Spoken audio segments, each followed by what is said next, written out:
Most people who co-founded the world's largest product management community would be spending their time on stage talking about how much success they achieved in the past couple of years and what good looks like. Martin has spent the last few years doing the opposite. He built products inside real companies for 3 decades, and what kept coming up was not a lack of talent or process, it was a gap. Strategy at the top, work at the bottom, and nothing connecting them. That gap became his latest book, The Decision Stack. Martin, I wanted to have you on this show because you have seen more product orgs fail at the same point than anyone I know. So welcome to Product Org Unmasked. Thank you so much for having me. Happy to be here. Really looking forward to that conversation. You've been building products since 1994. What is the short version of your path, and where did it take you that you did not expect? Try to do the short version. So yeah, I built my first website in 94. I just started university it's 95 and basically built the first student newspaper websites, first student union website. The web was basically blowing up and I spent more time in the computer lab, I think, than in my classes. And so I dropped out of that and went to work as a web designer, web developer, webmaster, like all these fun titles we had in the 90s. Before 1999, I got my first product job at Monster here in London. And that's when I realized that, oh, this is what I actually do, is connect the dots between those 3 different areas. And I haven't looked back since, right? So grown from product to senior product manager to director to VP, the kind of classic journey. Been from bigger companies to medium-sized to startup. Been first VP product 4 times in a row, basically, into various startups. And then most recently served as the product partner for EQT Ventures, where I was advising portfolio companies all over the world, really, on those scaling journeys and product org design and all those challenges. And somewhere in between there, I co-founded founded Product Inc., and co-authored a book on product leadership. I think the surprise for me was probably more that there's just always something to learn, right? I think that was really why we wrote Product Leadership. It was an excuse to go and interview nearly 150 product leaders about what the best looks like. And I guess it's surprising and unsurprising at the same time. There's always something to learn. It's why I keep going back to that and like trying to figure out, how do we do this work better? How can we, be more valuable, do better things, and just always want to learn. Yeah. And did you ever question your professional existence and product management and wanted to open up a pony farm or a cafe somewhere in Cornwall? For sure. Yeah. On I wouldn't say daily basis, but at least once a year, once a quarter. I think it's really hard sometimes, this job, right? Obviously, we're in the middle of a bunch of stakeholders. We're squeezed between the clients and our customers in a business. But also, I just think there's something intangible about digital product management that is really tough, right? We can't always point to a thing at the end of the day, especially as we become leaders. They're like, hey, I built that. It's a thing. It's a real thing. So that there's always been that temptation of like, I want to go, build things for real, or I want to go open a cafe/bookshop, although they would probably end up being much more hard work. So it's probably more of a dream than a reality. But yeah, I think the job is both exhilarating and frustrating. So that temptation is often there. Yeah. And you're still here. So what is the 1 or 2 things where you're like, that's just a thing I want to do for the rest of my life? I think it comes back to enabling people for me. So I think I loved being a product manager and building things. And as much as whenever you can see that thing out in the world, seeing someone use it is always exhilarating. But I think as a leader, then becomes more about the people you're enabling. And then the kind of work I do now is much more about, how do I increase that impact and how do I actually help teams, hopefully all over the world, just do better, enjoy their work more, find more purpose and meaning and connection to what they're doing, but also just be better at it. So I get my aha moments these days from the teams I work with, and that kind of unlocking some of those barriers that they have in front of them and just seeing them flourish. So that's what motivates me, I think. I can relate to that. Let's talk about your book and your mental model, The Decision Stack. As you know, I'm a big fangirl myself for quite a long while now. The core argument of the decision stack is that most companies do not have an execution problem. They have a shared context problem. How does that show up when you walk into a company for the very first time? I think for me, it's very much started with my journey at EQT, where I would often get pulled into these portfolio companies we had, investments, initially on the venture side, but eventually on growth and private equity. So all sorts of scale, right? And inevitably they call me in when they think they have a product problem. The symptoms are things like, oh, delivery is not happening fast enough, or our roadmap isn't good enough, or we're not, a lot of it often came back to like, we're just not shipping fast enough. And so they were like, oh, well, here's our product guy, come speak to him, or he can help you out. And very quickly you realize that it's not actually about speed. It's not about execution. It's not about being able to build stuff. There's a whole other conversation that it's definitely not the problem today with AI, right? Like we can ship whatever we want. But I would argue that was kind of true 5 years ago, 10 years ago as well. We could kind of build what we needed to build. The challenge was really providing that clarity and focus of what was important and what we needed to do in order to move the business or our customers forward. And when that's not there, we just end up trying to do everything. And when you try to do everything, you can't do anything well. It feels like you're moving slowly because you're trying to push 100 things forward instead of one. And that all those symptoms come to life. So really, it was just having those conversations with both the product leaders I met, but then their teams and their exec teams about what are you actually trying to achieve? What is the focus here? What is that unfair advantage that you're trying to pursue? And let's all get the team rallied around that and pursue that instead of trying to do 100 things and be everything to everyone. And that is that strategic focus that is so often missing. And the irony is most startups start with a very clear picture of what this should be, right? I mean, they have a belief. They're frustrated with something in the world and they're like, I know how to fix this. We can go build better. And they start with a very clear picture of what that is. But as soon as we start scaling, inevitably, the people challenge comes in and it becomes harder and harder to get everyone around the same table. Then it becomes harder and harder as people start pulling in different directions. Then suddenly you have a sales team are saying, oh, but I have clients over here. I can deliver, $1 million deal over here. Product team pulling in a different direction. And it becomes harder to keep that alignment. So I found that was what was often missing and why what on the face of it seems like such a simple mental model seems to unlock things for people, right? It's like these things have to connect. We have to provide that focus. So you're saying that's a repeating pattern. Usually you're called in as the product guy to talk to the product guys and just fix them so they can deliver faster. Yeah. And most of the times you figure out, like, guys, you don't have a product problem, you do have a strategy problem, which is on the one hand surprising because we're all learning in university the basics of strategy and all the frameworks. So it sounds easy in theory. Now, you've seen so many portfolio companies, especially at EQT. What surprised you about the gap between strategy and execution? I think it is just that assumption that a lot of exec teams take that once they've done the work, it's already in the rest of the organization, right? Even when the companies have a great strategy, they've done the focus work, they've done the research, they've done the assumption test, like they've done all the good things, that still breaks down and doesn't reach the teams actually executing, right? And then that doesn't help, right? Then it doesn't matter how amazing your strategy is if your team doesn't know what it is. And there's this stat that I quote in the book that I use all the time, which is comes from an HBR, so Harvard Business Review article that said that 95% of our teams don't know what our strategy is. And so I think it's even when you have an amazing strategy, that communication or alignment isn't there, it doesn't help. And so yeah, I think that's what surprised me the most. You'd think, to your point, like we know all these things, right? It's kind of business 101 is what's your strategy? What's your focus? How are you going to win? And then we forget to like actually execute on those and communicate those through our organizations. Now, there's two sides to the coins, and I walked in both shoes. As a PM, I always complained that there's no strategy and I don't know what to work on and how we measure success. And I was totally lost in almost all of my roles. And then once I climbed the ladder into CPO roles, I felt like I've done all the work. I do have the brilliant Miro boards. I have vision prototypes. I communicated. I even had weekly sessions where people were allowed to ask me anything about strategy, and like almost everyone in the company joined. So I had no idea what to do on top in order to make sure that everyone knows what the strategy is. And still people complain that there is no strategy. So I wonder how much of that is a give and how much of that is a take thing. What's your experience here? I think it's one of the hard things, right? Is it definitely has to be as collaborative as possible, but at the scale, as you scale, and obviously you've worked at really big companies, that becomes hard, right? You can't have everybody in the room as you're creating strategy. It just doesn't make sense. So it's finding the right balance of like, what level do you set strategy? How do you pull the teams into like uncovering maybe the connection between strategy and objectives? Like, where do you draw the line? And as usual in product, the answer is it depends, right? And there's no easy answer. But I think it's finding that way of like, how do you co-create as much as you can so that you don't have to communicate too much? And then I think the other thing that the stack seems to unlock for people is the idea of principles, right?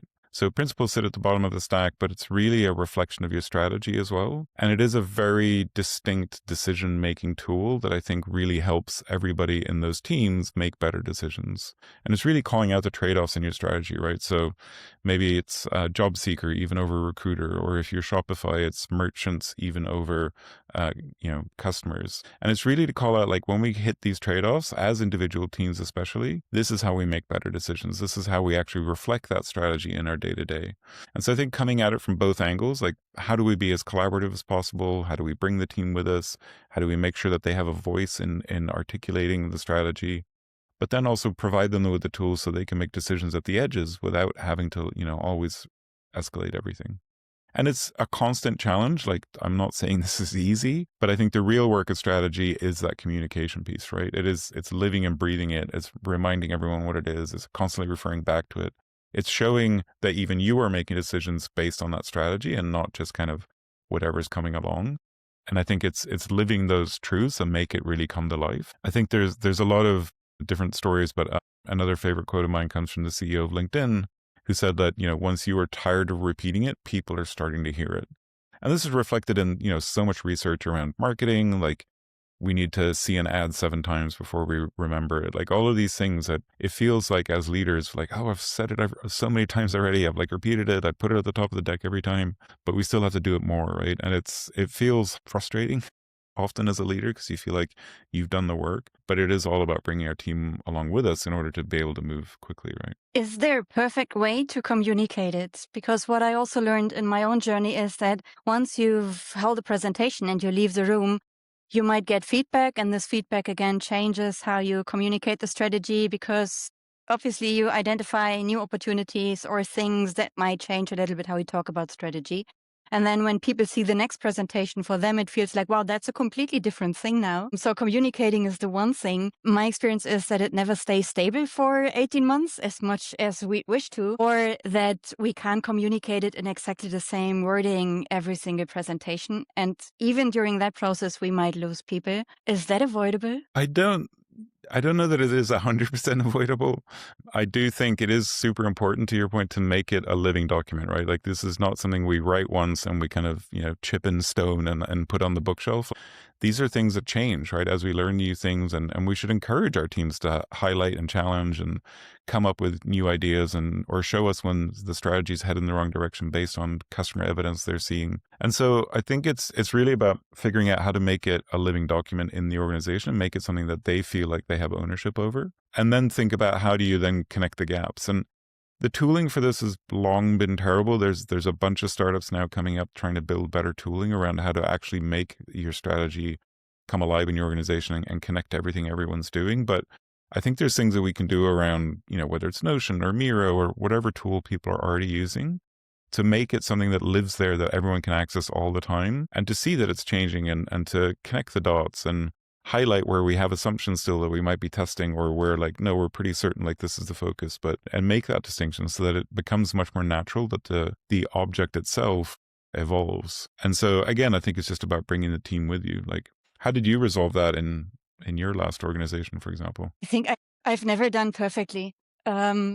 And the burden we put on leaders' shoulders, from my perspective, is a little bit too big, because I also often heard, like, you just have to communicate better and more, and like try more formats and like involve people, let everyone dump their ideas onto your desk as well. And so I did, which is totally overwhelming because it means strategy is never done, and that's frustrating. And I feel like, and that's why I asked earlier, it also depends on the people. So if people are not going to the Miro boards, if they leave the presentation and they do have their own interpretation of your words, but they never challenge you, and they're like, just, that's not a strategy, and then they're gone, then you can communicate as much as you want to as a leader. You will not be successful, and you will anyways never get 100% of the people buy into your strategy at all. So there will always be some complainers, and maybe the majority of company people hopefully buys into what you're saying.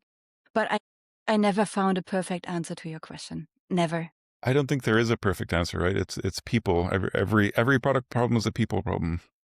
as I usually joke. So I think it's always challenging, and especially in a big organization, you're not going to be able to pull everyone with you.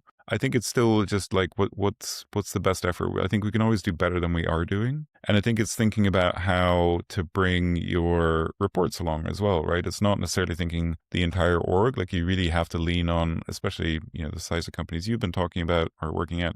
We have you have your heads of or directors or whatever that next level down is. It's on them as well to do a lot of this work with you and to share that burden. And then I'm hoping now that we're seeing, we chatted very quickly just before we started recording about kind of our AI chiefs of staff for us individually. But obviously this is a trend we're seeing throughout the industry, right? As we're especially leaders, but also individual contributors are using AI more and more to kind of do some of this work or do the basic work, do the documentation, do the updates. And then we're buying back time, right? Hopefully. And that's where I think there's a massive opportunity of like suddenly, okay, well, if we're getting an hour a day back, which some recent research is showing that the average is for most leaders, what are we using that hour for, right? Are we using that to be more intentional about our strategy and our communication of that strategy? Are we using that to be more present and coaching our teams better?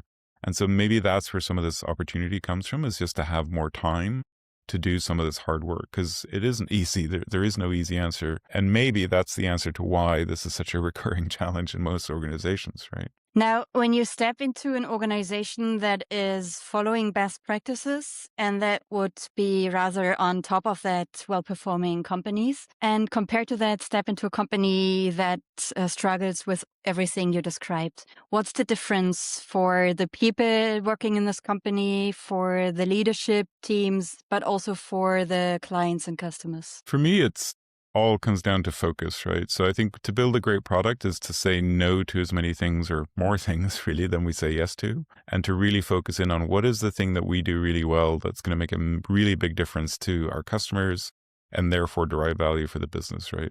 And the more we can focus in on that and have one good hypothesis and one good focus for that, the better everything is, right? It's a better customer experience. It's better for the teams because we know what we're trying to execute towards. It's better for the business because we unlock more value. And that's really the power of good strategy for me, is providing that focus. And of course, in a scaling organization, you probably have more than one product area, so maybe you have more than one focus. But the challenge I see in underperforming organizations is definitely that symptom of like, we're trying to do everything. We're trying to be everything for everyone. We have 100 number one priorities and it just doesn't work, right? You don't do the work well. Your customers don't quite understand what you're solving for them because the positioning gets fuzzy. The product experience for the customers is not great. And therefore, you're not unlocking as much value as you could be. And so that really, for me, is the distinction. And again, this is why I think that common pattern came up of like, well, we have to elevate this conversation. We have to talk more about strategy. Like, who are you for? What do you stand for? What do you think is important? And let's get everybody in the organization focused around that one point.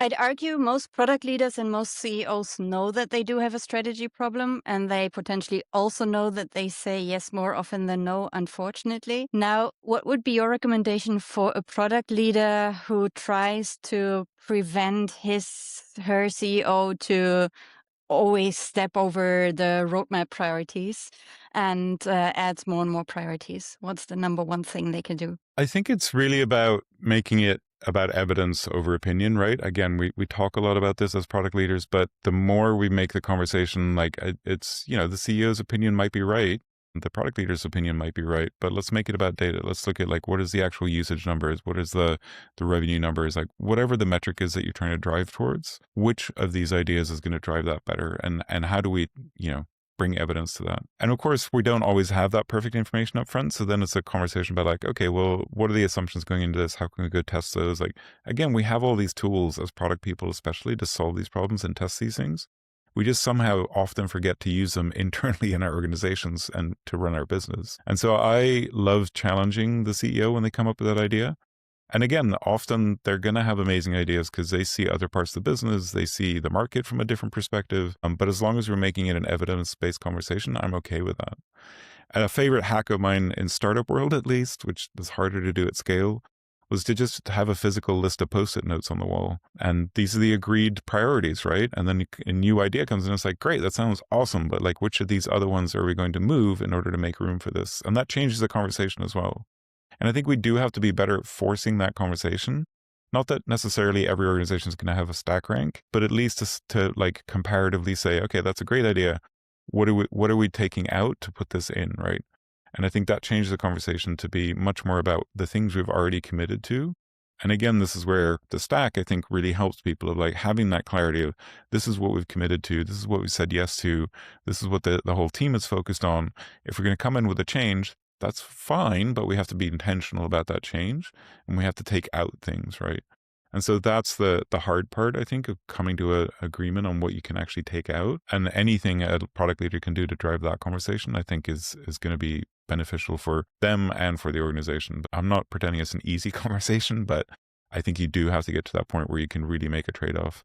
Because if we just keep saying yes and just adding stuff to that top one priority, right, the more we're diluting our team and the focus and everything else. Yeah, it also weakens our position as product leaders. And I can say from my own experience and like obviously based on evidence though, that the tool you described was my number one tool always as well, as an Excel list or stickies, as you just said. But I always had a full list of all the things that people were throwing over the fence into my team. And whenever there was someone with a new idea, no matter if it was the CEO or the apprentice, I didn't care. I pulled up the list and we discussed whether the thing they do have in mind is more important and more strategically aligned than the other 500 items on my list.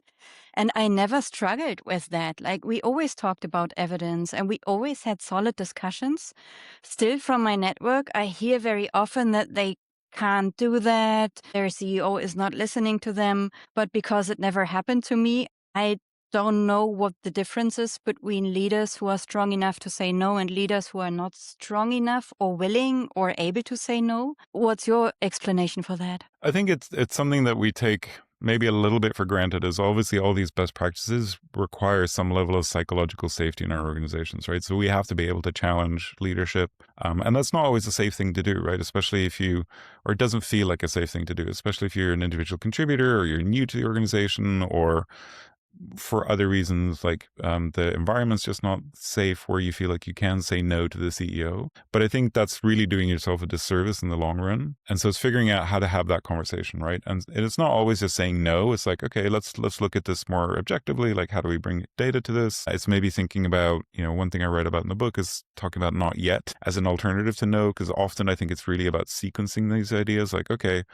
we can do that, but we've already agreed we're focused on this market, so let's put that next on the list because we'll get to that market next, and then we can still be focused, but we put it in the correct sequence. I think there's ways to like reflect this back to our leaders that make that trade-off clearer. It's very hard for a CEO who has no technology or product experience to understand how complex some of these trade-offs are. And so the more we can bring them along on that and show them, okay, if we try to do both of these things, here's the consequences. One, they're both probably going to take a bit longer. Two, we're not going to do as good a job of each. Three, et cetera. Just kind of show the consequences of it. And I think that will maybe help start that conversation where you can be clear that like we need to focus on doing one thing really well at a time and build on that. I think this is one of the big differences between great product companies and poor performing ones, is that capacity to have that conversation, is that psychological safety. And it's easier said than done if you're in an organization where it's not possible to have that conversation. But it's really important that you try, because otherwise you're just going to get stuck in that kind of feature factory of trying to ship everything. You're still not going to hit your numbers at the end of the day or hit the goals that you're trying to do. Your team's going to be frustrated. Your customers are going to be frustrated. So you're just kind of kicking that can down the road and facing pain later instead. That's true. And maybe that's also one of the reasons why I've never been in a situation where I faced that moment where I was unable to say no, not just because of psychological safety, but also because the higher I climbed the ladder, the more I had I don't care attitude is maybe wrong, but I'm going to lose my job anyways. Like, even if I don't feel safe here, if I'm not going to challenge, I will not deliver. So I'm going to lose my job. If I'm going to challenge, I'm going to lose my job. So it happens anyways. But at least I can follow my values, and my value is be open and honest and try to get the best results for the business. And so I also challenged even in times when there was not 100% psychological safety. And maybe that's one of the reasons for me. Yeah, I think it's a brave attitude, but I think it's a great one. I think it's something that we can all do more of, because to your point, if I'm definitely going to fail later, I can at least take the chance to try and not fail now, right? And I think the more we can show proof of this stuff working, the better as well, right? So you've probably been able to show through those conversations, like you've been able to challenge a little bit and then show a bit of headroom that earns you trust to take a bigger step and try bigger things, right? So I think it's really thinking about those things. And it's, again, it comes back to that core point, like product people, designers, engineers, we all have this amazing problem solving superpower. We all have these tools that we've learned about how to develop products and, how to deploy empathy, how to understand what our customer wants and needs really are, not just what they're telling us. Like we should be deploying those in our company as well, and like really understanding our CEO or the other stakeholders, whoever is that kind of challenge, and really to understand like, okay, well, this is what they care about. How do I make it clear to them that what they care about is going to happen or not happen because of this choice? Like, how do I have that conversation? And I think this again just comes back to like, this is the job of leadership, and we're so, and I was this myself when I first got a leadership job. Like it's so hard to let go of the building and the doing because that's the fun part. Let's be honest. Like I'm shipping cool stuff, and I'm talking to customers to do that, to only doing this internally, right? And we really have to learn to let go and focus on the stakeholder stuff, focus on customers, focus on our team, right, as the product. But it's again, it's easier said than done often. I think. I needed to get used to the fact that my only job as a leader is to sit in meetings, to share my opinion or to listen to other people's opinion and then share the summary of all of that back into my teams. That felt super weird. Back-to-back meetings and nothing that I really create in terms of value. That took a while, actually. I would love to quickly talk about Cazoo. You've been at Cazoo, and they had one of the, I'd say, most visible collapses of any European startup. What did that teach you about alignment and leadership that you could have not learned in a more stable company? I think I learned a lot. So I was only there for about 6 months, but obviously I had many friends because I was in the interim CPO, basically helping build up the team just as they scaled. But I had many friends who kind of stayed through it. So some of this is based on their experience and not just mine. But I learned a lot about how strategy really deploys into an organization. So the hyperscale was amazing to be a part of. Like I was the 6th person kind of in the door, and within a year we were 200 plus people. Within 2 years, they went publicly listed at $8 billion valuation. And then within 2 years of that, they crashed, right? So a lot of lessons learned. I think on the upside, it was definitely around the focus on business strategy, or strategy isn't always about product. Sometimes it is just business, right? And what Cazoo did really well was realizing that there's this massive gap in the market. So we were selling used cars online, that, there was a big long tail of small mom and pop car dealers around the country that famously provide a poor customer service, bad selection, high prices, etc. And that there was an opportunity to kind of disintermediate that and build a central place where you could actually sell direct, make it up on volume. That was definitely the play. But the outcome of that was like the product strategy is actually pretty straightforward. Like we have to build an e-commerce website. That's a known problem. Like that is not rocket science in, 2017, whatever the year was. Like this is not hard. We just have to look at best practices, and actually we have to be a feature factor. We just have to build that first version. We kind of know what what's the first minimum flow through that? What does best practice look like around search, product pages, checkout flows? Let's just use that. And that's very counterintuitive, right? As product people, we're always like, oh, we have to go do discovery. We have to go do testing. It's like, no, we kind of don't. Like we know it's an easy thing to go solve. Let's just go solve that. The hard part was all under the skin, right? It was all under the water, which is really the logistics of it, right? So, okay, we're going to have 3,000 cars that we're buying. How do you price those? How do you set those up? So there was a whole data team, with a very senior chief data officer to set that up. Where do we put all these cars for just the pure logistics of it? And then how do you get cars across the country within 48 hours from somebody ordering? So that's where a lot of the complexity lived, even till the day, they kind of went bust. Like that was the complex part that they still hadn't quite figured out. And I think the big lesson on the crash side, for me at least, and again, I wasn't there in person, but for me, it was not adapting to the market conditions, right? So the hypergrowth came out of an incredible an incredible founder who had a long track record of building successful businesses, could therefore go raise a lot of money against that. And at the time, obviously, zero interest meant that this was very cheap and easy to do if you had a good track record. And so he kept funding that and he kept growing. They kept going into new markets, right? They probably went too broad too quickly. So that they were just barely kind of gotten penetration in the UK when they started going to France and Germany, started acquiring companies. All of this kind of made sense on paper at the time.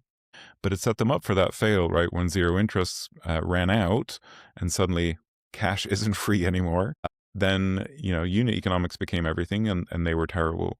And they didn't adjust to that quickly enough and kind of retrench and go, okay, let's really make the UK market work. Let's get the unit economics to where we need them to be. And then we can continue to scale from that position of growth.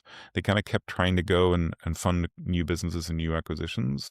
And I think that's where they failed. So a lot of lessons learned. And I think really as the product leader, at least for those first 6 months, it was eye-opening how much of the strategy wasn't about product, but then shaped how we did product, right? So of course, within that e-commerce selection, we knew this is our target customer. This is kind of what we're focused on. This is what a good journey is going to look like.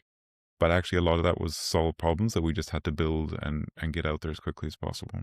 And I do see this as well from other podcast guests, but in my own experience too, that we always believe product is in the center of everything and we want to become product led and outcomes over outputs. But reality is that there are some industries or business models where everything's clear. Like sometimes you have to be a feature factory and you just have to build what you have to build. That's the way it is. And product is not always in the center. Sometimes it's also just all the other departments because you have to ship things or produce things or market things. And then product is just like one party in the entire game and maybe not the most important one. And that's a big learning because sometimes we just have to ship things and this is never going away, right? No, for sure. And I think there's a big distinction that we have to make when we talk about what product looks like, what good product orgs look like. And that is the one that you're highlighting, right? I think where product is building the thing that you actually sell, right? So usually just software as a service, then it's a very different relationship and a very different connection, especially between product strategy and business strategy, to where product is an enabling function, right? So Cazoo product was very much an enabling function. Like we sold cars, we did not sell software. And therefore logistics was just as important. Marketing was hugely important. The actual throughput of like getting a car, refurbishing it, getting it sent out, like that was what we sold. And product was there to make that as easy as possible and to obviously find the efficiencies. And there was a lot of value to what product was doing, but it wasn't the central thing. And those are very different relationships to have with the rest of the organization as well. Now, let me zoom out a little bit to the bigger picture. You have worked across Europe and UK and the US as well. Now, I often feel like European product orgs are different, especially from US product orgs. What is your experience, especially in regards to the gap between strategy and execution between both countries? I think we often have a chip on our shoulder in Europe. Like I know I have of like, we're not insert company name X, right, from the US, usually from the Valley. And I think what we have to recognize is we are actually leading in a lot of ways here in Europe as well. And that all companies are not equal even in the US, right? There's laggards in the US who are still doing project model. They're still doing IT kind of price models. So this is not evenly distributed. And we're seeing this in the most recent years, right? I mean, just these years, where you look at like Lovable and all these amazing companies coming out of Europe that are really leading the way on how to build amazing products. And so I think we have to think differently about that challenge. I think it was different 10, 20 years ago, but today we're just on an equal footing with the US, and we have to believe in ourselves a little bit more and kind of not just take this for gospel as like, oh, it's the Valley way is the right way. I think we've built amazing businesses here in Europe with product and can stay ahead of that. So the way I think about it is more like it's a wave, right? And it's not geographies, it's really different companies. So some companies are ahead of the wave and are thinking differently and trying new ways of working and constantly pushing the limits on that. Some companies are in the middle of that wave of like, okay, well, here's a model that we can use and copy and apply. And then there's a long tail of people who are, either haven't gotten the joke yet or like are still in project methodologies or something else. And that's distributed across the world, I think, not any specific geo. I think there's definitely been a distinction in Europe where we still have this kind of challenge of like product owner versus product manager, I think, where the product owner thing is just too limiting to me. It is too focused on throughput. It is too focused on the role that plays in a Scrum or in the Agile org.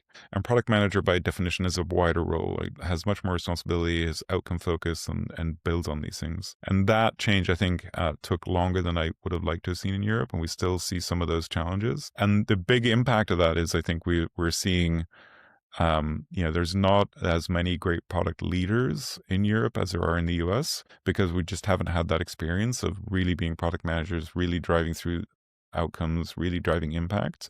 And so that's maybe where we do have a gap of like strong leadership who can stand up, like who can set a vision, who can set the strategy, make sure the rest of the org is aligned, and then really empower their teams to execute. Again, not a generalization for the whole continent, obviously, too many people. But if there is a difference, I think it's in the depth of the leadership bench that we have available in Europe. I agree. But at the same time, as you also just said, it feels like this gap is closing slowly, sure. but it's closing. And I do see more and more really impressive product leaders across Europe as well. For sure.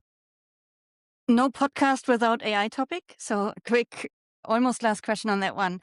AI is changing what product teams can do at speed, but what is it actually changing from a product leadership perspective? Like what works, what breaks it down? So I think my hot take here, and kind of something I'm arguing a lot right now, is I think we are drawn into using all these amazing AI tools to build, and this conversation around kind of product managers should become builders, product management's dead, like all these things, I think is the wrong thing to be doing. I think it's absolutely the wrong thing to do.